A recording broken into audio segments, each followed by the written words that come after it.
Are you mad? You've gone from health tech to this deep hardware climate tech business in the steel and cement industry.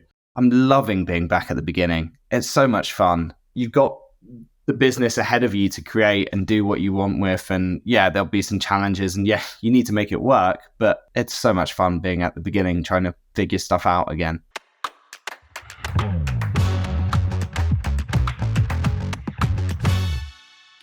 Hi, Elliot. Hey Dee, how's it going? Very, very good. So, Elliot, we're both in London. The sun is finally shining. Hallelujah.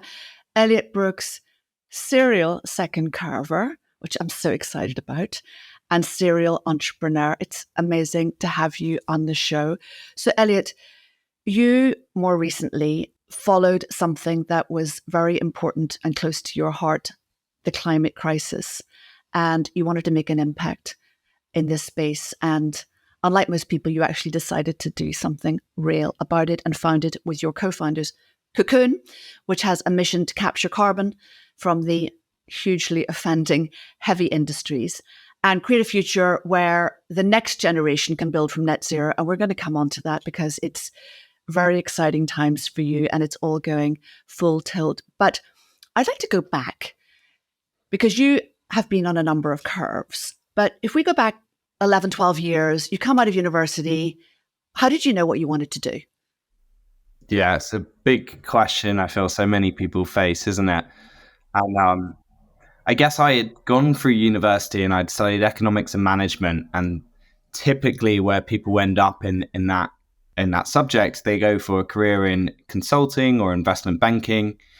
And I'd probably been sucked into that mentality a little bit during university when maybe if you'd asked me when I was leaving school, I was pretty adamant I wanted to do something in business. So yeah, I started out thinking I wanted to do something either consulting or banking. I managed to secure an internship, which was actually just an incredible platform at a private equity firm. So it was Legal & General's private equity firm. So they're investing in middle-sized companies, doing anywhere from kind of 10 to 25 million pound investments. And it was a fascinating experience. But ultimately, whilst I was there, I was meeting or going into meetings with entrepreneurs who were selling their companies or selling stakes in their companies. And I very quickly realized, hang on a second, I feel like I'm on the wrong side of the table. I want to be the entrepreneur selling the company and talking through the business and showing off what I've built. What appealed to you in that? Because that was clearly a feeling that you had, right? But what appealed to you on a fundamental level? Yeah, I think there's a couple of things. One, it's just incredibly inspiring hearing stories, right? And every entrepreneur always is good at telling their story of how they got into X, Y, Z, whatever it was. So as an impressionable 21-year-old, I loved hearing those stories and, I just felt like a real badge of honor that they had acquired by being in that room and telling that story. The second aspect of it is I love the idea of building a team. Like that's always appealed to me. So, growing up, I played every team sport there was through university. I was always playing team sport. And just this idea of kind of, it's almost like assembling like the perfect people and figuring out how you're going to challenge something together. That's always really drawn me into entrepreneurship. And I would say it's the greatest privilege that comes with the job is building, creating and growing a team. And also, if I might say as an aside, despite, tech, health tech, hardware, software, and everything in between, you have put people at the center of everything. And that sort of understanding probably started way back then, right? And so what did you do about it? Because obviously that voice was in your head or in your heart and you were getting the signs. What did you do to act on that instinct that you wanted to be on the other side of the table? Yeah, so helpfully I was slightly forced in that the fund was put into runoff. So they weren't going to raise another fund and make new investments. But I'd been looking anyway at kind of jobs out there, and I was considering still maybe I do consulting, get a couple of years under my belt, then start my own thing. But then I came across the New Entrepreneurs Foundation, which is now part of the Center for Entrepreneurship, which is obviously how we've met. And they Elliot, can I just jump in for 1 nanosecond, because obviously that unites us for forever. But for those that don't know, Center for Entrepreneurs, as it is now known, is a fast lane program for founders who want to build billion-dollar businesses, and it is also very active in societal themes and entrepreneurship, such as refugees, former inmates, and so forth. And it has this fast lane program built by entrepreneurs for entrepreneurs, equipping them with the knowledge, the skills, the connections to be even more successful as they go on their entrepreneurial ventures. So that's where we met way back when. Tell me about your experience of that and what you learned. Well, I think you nailed the pitch, really. But yeah, it was it was described to me at the time as like an MBA in entrepreneurship, and that is really what it felt like. You know, we were working. At that time, the program was that you'd work in a startup or a corporate doing innovative things. So, but now I believe it's shifted more to that you would be working on your own business. So you might absolutely. So we were getting a lot of kind of experience there of actually building, developing products, etc. Then getting some really good theoretical knowledge, and then being kind of forced into putting it into practice in maybe our own venture or in the company that we were working at. And you get this great network and community. Some of the events were fantastic, but also your peers on your cohort. And some of them are still very close friends. It's scary to say I'm not far off 10 years since I did the program now. I think it's probably 8 years Incredible. ago. Yeah, it's daunting, isn't it? But I'm still very good friends with many of them, and we keep in touch, and, you know, we're each other's biggest cheerleaders, which is just a really valuable thing to have when you're going through the world of entrepreneurship. 100%. And do you, so you met Hamish, you know, and a big shout out to Hamish and also Tom, who became your co-founders in Thriva. You know, at that time, before you kind of moved on to Thriva, which we'll talk about in a second, did you really feel that this was your calling? And what did being an entrepreneur mean to you at that point?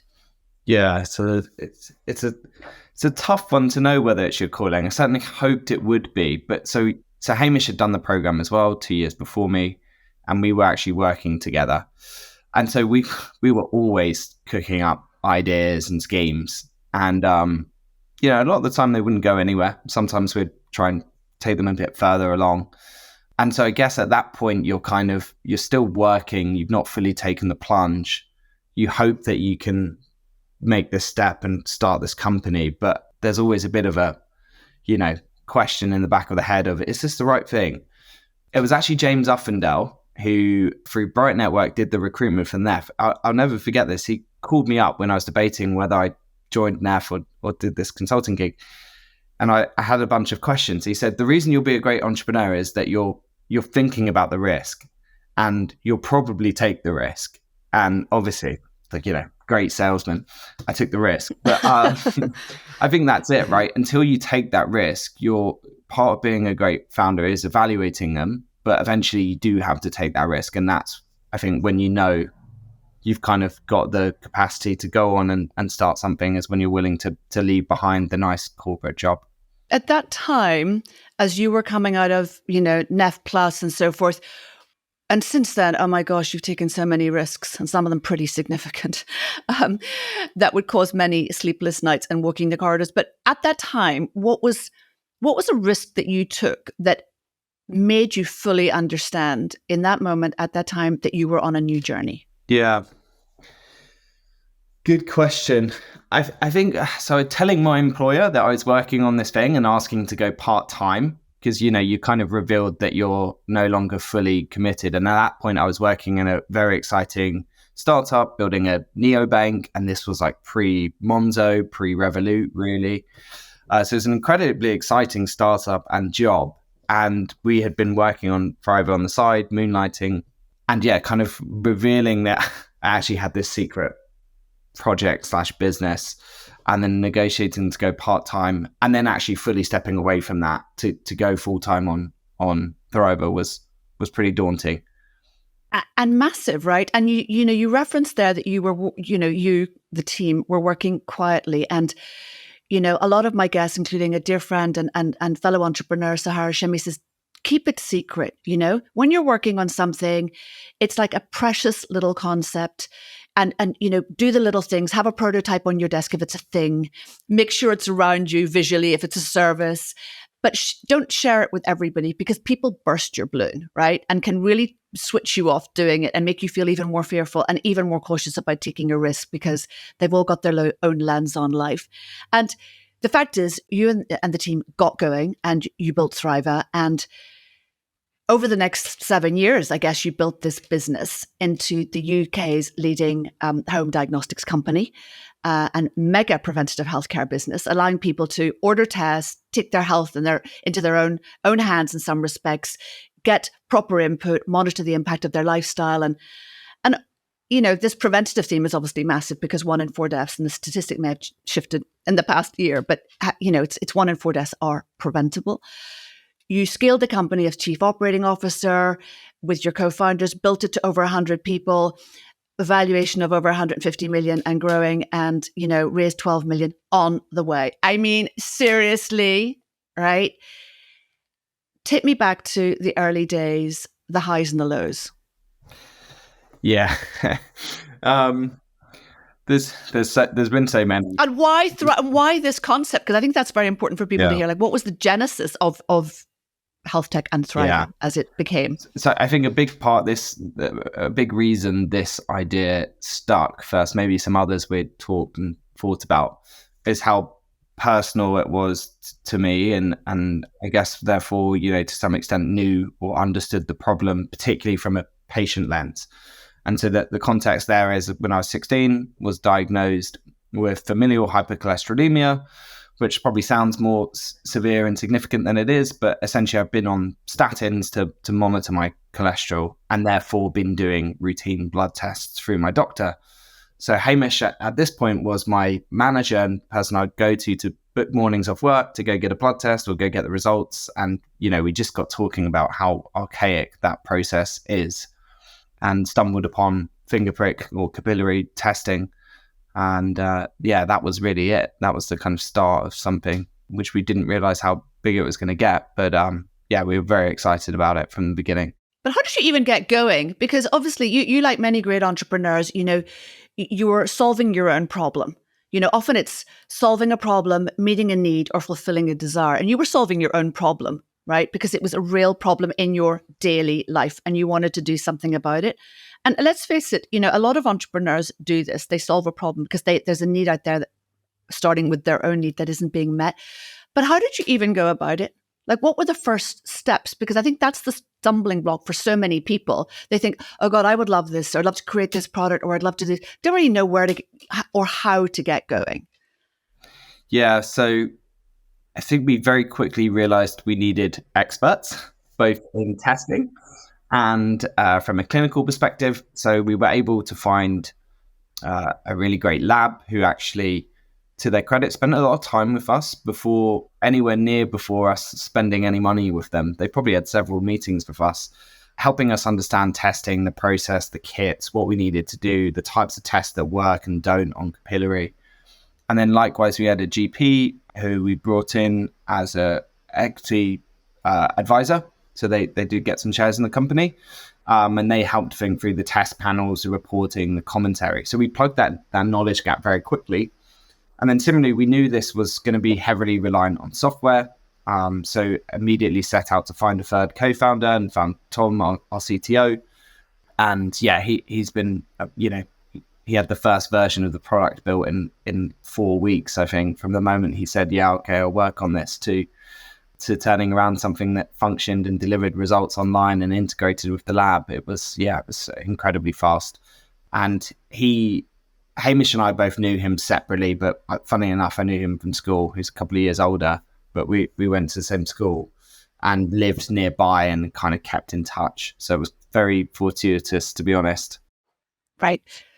And Elliot, can I dive in here? And I think this is a really important theme on co-founders.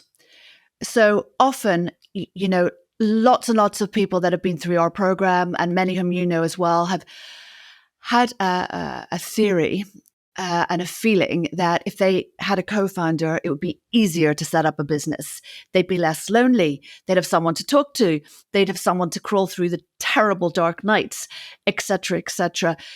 You at Thriva and currently at Cocoon, which we'll come on to later, have co-founders. You have had incredibly deep, strong bonds personally and professionally with your co-founders. Could you unpack a little bit? What are the do's and don't do's of healthy, constructive, flourishing co-founder relationships? And how do you find a co-founder in the first place? Yeah. So the first time around, I was quite fortuitous to find Tom and Hamish, but essentially, obviously, NEF program and personal network.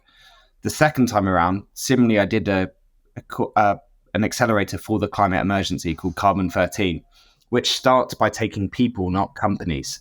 So I met my two co-founders there on that. So, these are great ways to meet people who are similarly motivated by impact areas, have a similar mindset and an approach to risk, and hopefully, bring skills that you don't have. And I guess that's kind of in terms of finding a co-founder and do's and don'ts and what to look for. The ability to actually challenge and have, I guess they don't have to be heated discussions, but disagreements.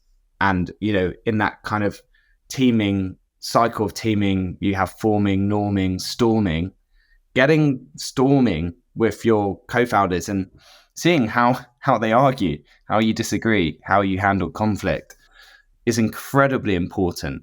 So I think one of the single most important factors when it comes to, figuring out whether a co-founder is right is getting to the point of having conflict and seeing how each other deal with it, and in the kind of teaming language, I've seen this model of forming, norming, storming, performing, and that storming phase, which is where, you will clash and you won't agree on everything. And it'd be totally wrong if you did agree on everything. How you handle that, how you handle it in the moment, after the moment, how you reach decisions as a group, there's probably the single most important factor that will determine your success in the first 6 months of starting a company. So finding ways to spark debate and not necessarily force disagreement, but, embrace it and don't sit on it. If you feel like you don't agree with your co-founder on a certain point, you need to air these things immediately, because if you're not comfortable being candid with each other, you're really going to struggle. So that would be a massive thing to think about. The other thing is you're going to spend a lot of time together. So you do have to like that person. You have to respect and enjoy their company. And there's no two ways about that. So if you're getting kind of red flags about someone's personality, I think that you have to seriously consider whether they're right as a co-founder. I think that is so true and such great advice. I think too that often it becomes a bit codependent because you're on a journey together. You want to make it work. You want the best for other people as well. And you, in a way, have to put that aside from what's good for business. And Elliot, when you, some while later, obviously, if we reference COVID, Thriva played a fundamental role in providing, critical population testing for COVID-19 antibodies for the UK government. So that was a big one. But some while later, you decided to move in a different direction. Can you tell me a little bit about and share a little bit about that transition? Because it was a transition over a period of time. And, you wanted to go and address a new challenge and something that was incredibly important to you and to all of us, frankly. Talk me through that a little bit. Yes. So I guess it was an incredibly tough decision and one that I'd mulled over for a while. And I think there were a few things for me. One is drive to have impact. And I mean, it's especially pertinent now, right? All of the news we're seeing at the moment, it's, and it has been for the last, 20 odd years. But I was sitting there feeling like I no longer feel like I'm spending my time on what I feel to be one of the most fundamental challenges we're facing. Like health's so important, and I loved I love the mission and the vision of Thriva, all about extending the years you spend in good health. And it starts to feel slightly irrelevant when you feel like the world is burning and there's not going to be a place for us to spend those extra years we've created. So there was a big element of the decision driven by the desire to have more impact. I felt like the company was in a really good place. We'd achieved a lot. I felt a huge amount of personal satisfaction and growth from what we had done. And the business had good runway, a good senior leadership team. I just felt like it would be leaving it in a good place. Do you feel, Elliot, like now, I know it wasn't that long ago, and so much, in fact, has happened since because you're on this mega highway of action. But did you, at some level, referencing what you just said about you felt it was in a good place, did you feel that you were at your own personal end of the road in terms of growth there? Or was just the call of climate too loud? I definitely wasn't at the end of my journey of growth. There was still like a lot of challenges to solve. We'd gone through this process of adding a lot of people, and a big part of the COO's role is how the company performs. And, when you add lots of people, chaos ensues, and how you upgrade your systems, processes, structures to handle that is a really interesting journey. So I felt like I was learning a lot. I was doing it in that COO role. And by this point, when you're quite a big company, your role is your role. It stops being all the other things that need to happen because you've built a team to do that. And I felt like I wanted to grow into the role of CEO effectively. I wanted to develop and learn and build the skills around kind of, the fundraising side, the kind of building the company profile, board management, strategy. That side is really where I wanted to grow long term. So that there was a bit of a factor of thinking about my personal growth. Yes, I've got this amazing journey ahead of me and I'm still learning, but is it going slightly off course with where maybe I aspire to get to?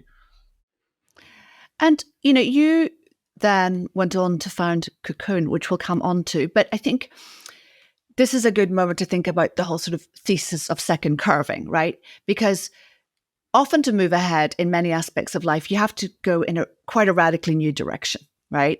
And plot a new path that might look quite different from the existing one, and requiring imagination, as we've discussed, and intuition and instinct a lot, perhaps even more than pure rational, Because I often think if you knew what you don't know today, you probably wouldn't even get started. And you were heading off in quite a different direction. I mean, into the unknown in some respect, right? And that requires an awful lot of courage. So talk me through a little bit the start of that journey, because I think for people to understand that, you did it, you can actually do it. You can follow something that is important to you. You can get off in a new direction, right? But what were the mechanics around you having sat with this for quite some time and being at a point where you wanted to act? What was your first step? Yeah, it's very interesting one, because so recently sharing more about what we're doing at Cocoon and so on, I've sensed that people, sometimes they look at you like, are you mad? You've gone from health tech to this deep hardware climate tech business in the steel and cement industry. And like they're trying to put those two things next to each other. And sometimes I think that was quite mad. And what was I doing? And maybe should have doubled down on what I knew. But then you have to find the commonality, right? And there's a huge amount of commonality. Or you focus on kind of the skills and what you can bring to that problem.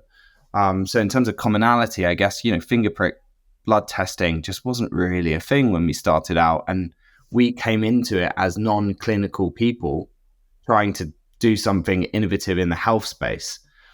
Similarly with Cocoon, we've got this exciting tech that we believe we can develop, and we're trying to bring it into the steel and cement industry as non-industry, heavy industry folk. So, there's lots of parallels there. And when it comes down to kind of how you make things happen, how you build teams, I think there's, those core skills need to be applied to the biggest problems. It's so true. And, I think this is such an important point because we often forget that everything is additive, right? Like what you learned, even coming out of university has been built upon, expanded, tested, used, and it's all additive. And I think we forget this because we are still in a sort of world order where we think in straight lines. Straight lines don't exist. No one operates in straight lines anymore, right? And it's not the nature of the world.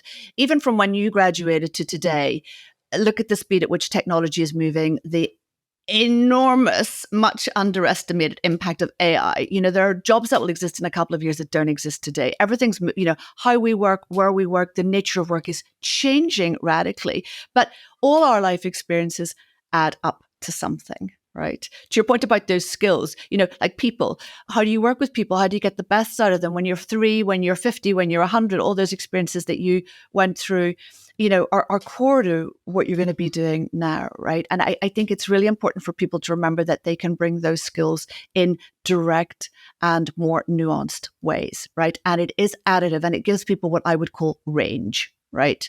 Because, okay, the technology here may be different. And I'd love to hear a bit more about Cocoon, but a lot of the other components, as you say, are not different, and you're adding on to your own skill, knowledge, and suite of kind of expertise. Yeah, and I think back to your question on kind of how did I do this? I put down on paper what do I think I'm good at, what do I think I excel at, what would I need to know to make an impact in the climate space, and who do I need to know? And when you start looking at that, it became very clear that something like the program that I ended up doing, which was fantastic, Carbon 13. So it's this people-focused venture builder. So they start with the individuals, and that just that was like the perfect fit, plugged those gaps. I mean, I've still got a huge amount more to learn, certainly. Thank God. Yes. Thank God, yes. Right. Certainly about the kind of heavy industry and, of course, on the science side. Thankfully, I have 2 incredibly smart co-founders who are both very capable. One's a scientist and one's an engineer. So they're, I'm constantly learning from them. So that's Will and Freddie. Will and Freddie. That we want to reference here. Yeah. So having that kind of accelerator helping me plug those gaps has made me feel a lot more comfortable about this journey into the second curving. Well, you know what? I think what you mentioned there, and I think this is big learning for everybody. So writing down what you're good at, that's start somewhere. As I always say, you've got to start where you are today, right? There's no point in thinking when I get up to the top of everything, like, where are you today and what are you good at? So that's point number 1 that you're mentioning. What do you need to know as far as you can see that construct today? Where's the learning and what does that look like? And also this one I love, who do I need to know? Because, and I'm sure you've had this experience, Elliot, in all sorts of universes, we talk about connecting with people and networking, which is where I really don't love that much personally. A lot of people find it overwhelming. They go into a room, they don't know who to talk to, or they don't know who anyone is, or actually they just want to run away, right? Because it's just too much and they do not feel at ease. And of course, we know we've got to be a little bit in our discomfort to move ahead. But bringing it down to who do I need to know? Who can I start with, right? As opposed to thinking you have to be, particularly if you're perhaps in the, earlier stages of your entrepreneurial journey or your journey in building your business life, even in a company, going to endless networking events, talking to endless amounts of people. Like just try and navigate who can lead me to the next right person. I talk a lot about taking the next right step. So who's that one person I can talk to who can give me a little bit of advice today and reference the right next person or put me in the right direction? Yeah. So I think that's such a crucial point. That is very well articulated and something I've not ever said as cleanly as that. But yeah, I was that person. I've got to go to networking events. I do not want to go stand into this room and go introduce myself to this person. And yeah, I've over the years built a relatively strong network, and it's not by doing that. It's by forming meaningful relationships and conversations with people, going out and doing social events and engaging in with conversation with whoever is there. And it's definitely, I can't think of many opportunities that have come from these isolated networking events. It's come from meeting people randomly. And also, I also say there are never any coincidences, but it's it's about putting a bit of thought into it, about being open, about also being targeted, right? And also not being frightened to ask. Either you won't get a response to your email or it'll be a no. But actually, my experience over a long life so far is that people are happy to help. And if they can't, they'll say, why don't you talk to this person? So no one should be fearful of just getting out there and making that first step and asking for a little bit of support, because that's what makes the world turn. So in relation to Cocoon, what stage are you at today? I know it's incredibly exciting with the three of you building this platform. What's happening today? Yeah, so we're early stage. We're in the lab. We're proving out in separate experiments that this technology we're developing can work. What that technology is we're taking the waste product from still manufacturing, which if you remember your GCSE chemistry, you have your blast furnace, you make your steel, and at the bottom you get slag. Now, this is the kind of waste product that typically goes into landfill. Sometimes it's utilized in concrete manufacturing. But we're taking that and we're capturing the CO2 off the top of the furnace and contacting it with that slag to mineralize it into that waste product. And then we upcycle it into effectively a green cement alternative. So it would be mixed with ordinary Portland cement, but by mixing it in a ratio, you bring down the emissions of the overall product. And ordinary Portland cement is also very highly emitting. So we're capturing the emissions from the steel, reducing the emissions from the cement side, and installing this tech. Like imagine a container unit, basically in a steel plant where it's all happening. And what's the biggest challenge today with the business? Well, I guess, it's hardware. So it takes a few years to get to the point where you'll have something that you could sell or provide to customers. And yet you need to make sure you're not building your technology in a vacuum.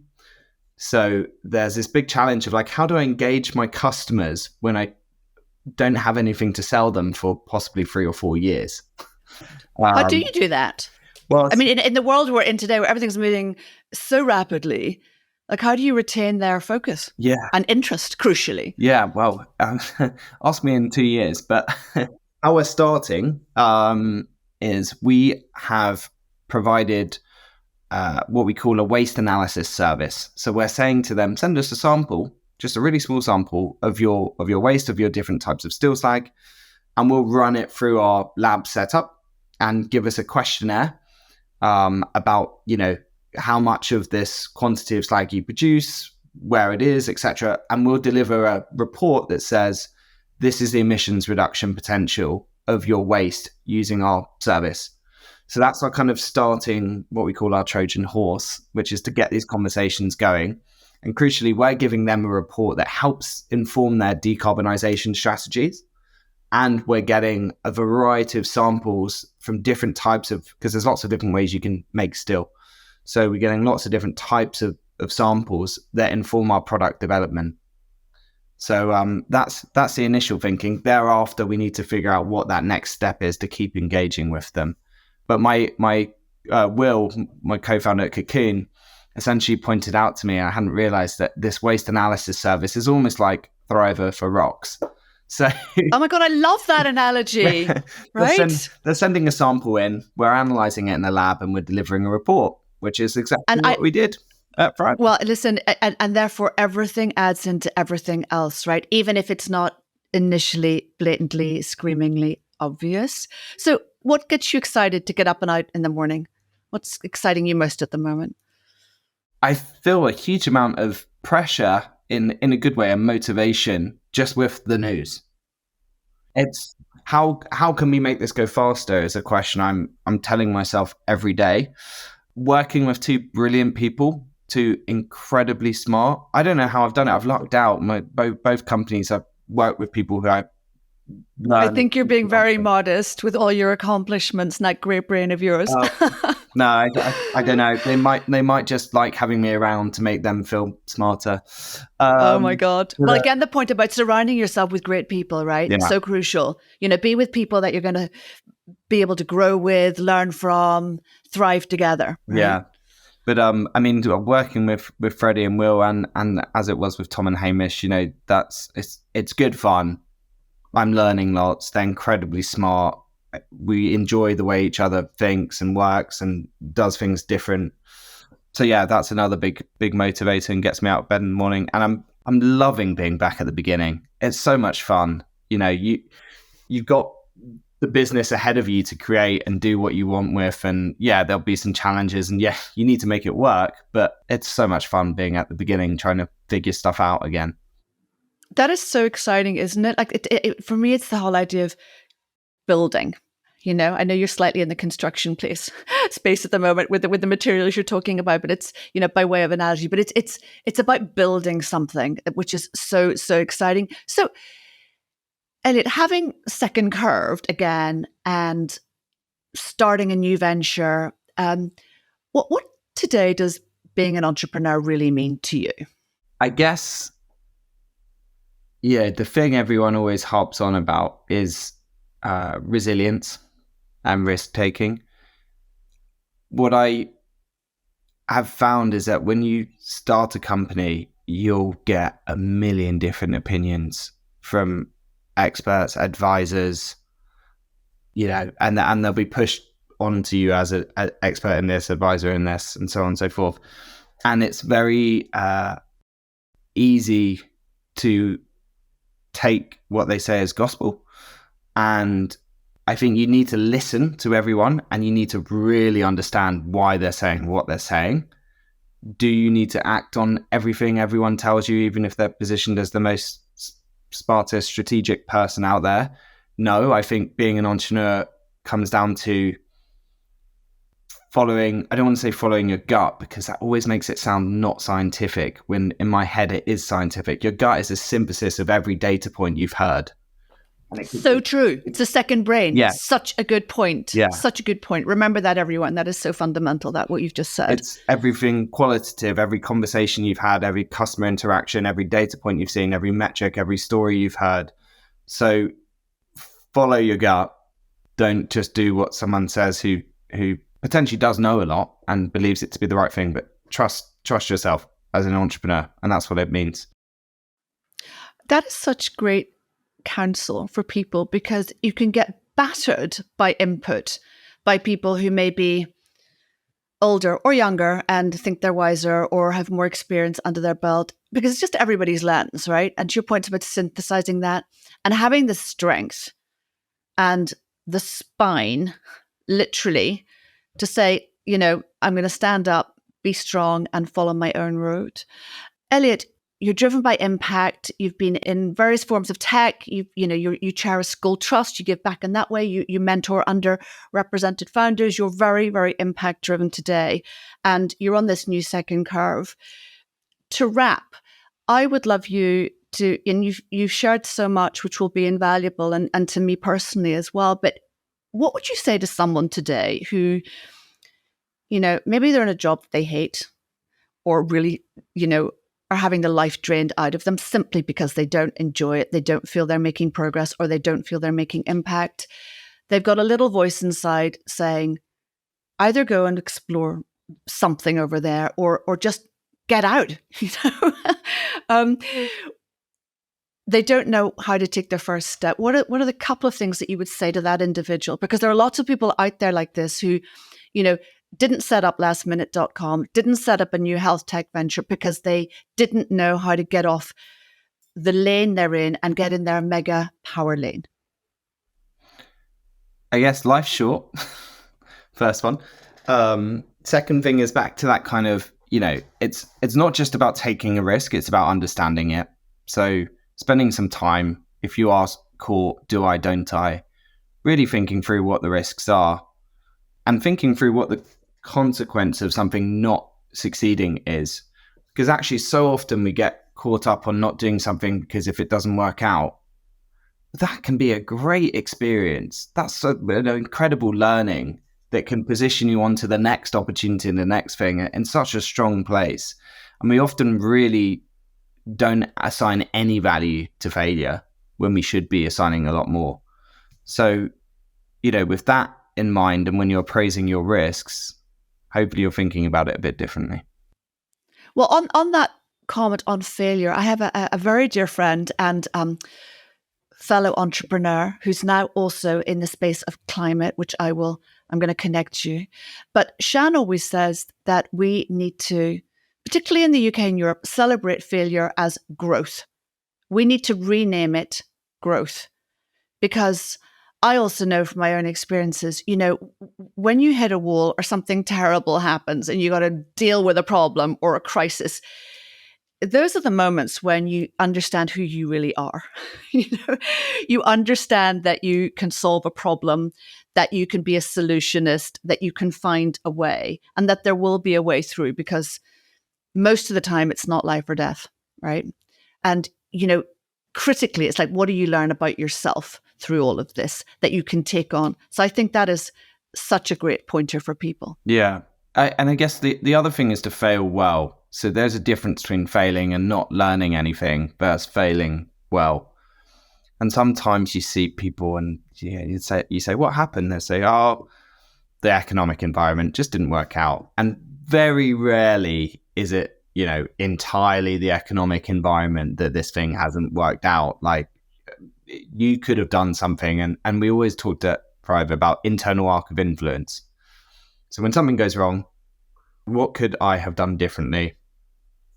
Don't start with this external factor, this person, this company. What could I have done differently to manage that situation? So I think that's important, that we preach failing well as much as, or reposition it as growth with that context. Oh, I totally love that. And just one final observation from you, Elliot, if you would, because I think this is just really pertinent for everybody, frankly. When we stand back and look at what you have done and the roads that you've been down so far, we've really identified the range and the application of experiences and ups and downs and hard and soft skills and so forth, which you've transferred and applied in an additive way, right through to today. People are often terrified about following something that either is really important to them from an impact perspective or simply because they love it. You could be sitting working in tech, but actually your passion is food and beverage, right? Because you like food. And, you and I know lots of friends and, who've gone off and set up a F&B related business because they just love food or drinks or, whatever it is, functional drinks, being healthy, or they love fashion. And it can seem like a kind of like arc which is too far removed from where they are today. One little observation from you on exploring a passion or something that you're drawn to, like just a couple of steps that people go, okay, today I can actually take a step and I can recognize that I love this, or I feel I need to do something about this problem. How do I just have my own little syllabus in place to do something about it? Yeah. I guess one of the common ways I've seen people do this, and it can be incredibly cathartic more than anything. If you've got passion, start writing about it. Set up a newsletter, set up an Instagram account, start documenting stuff, start going to certain restaurants, start reviewing peanut butter, start trying all the pizza in London. Start by having an outlet for your passion.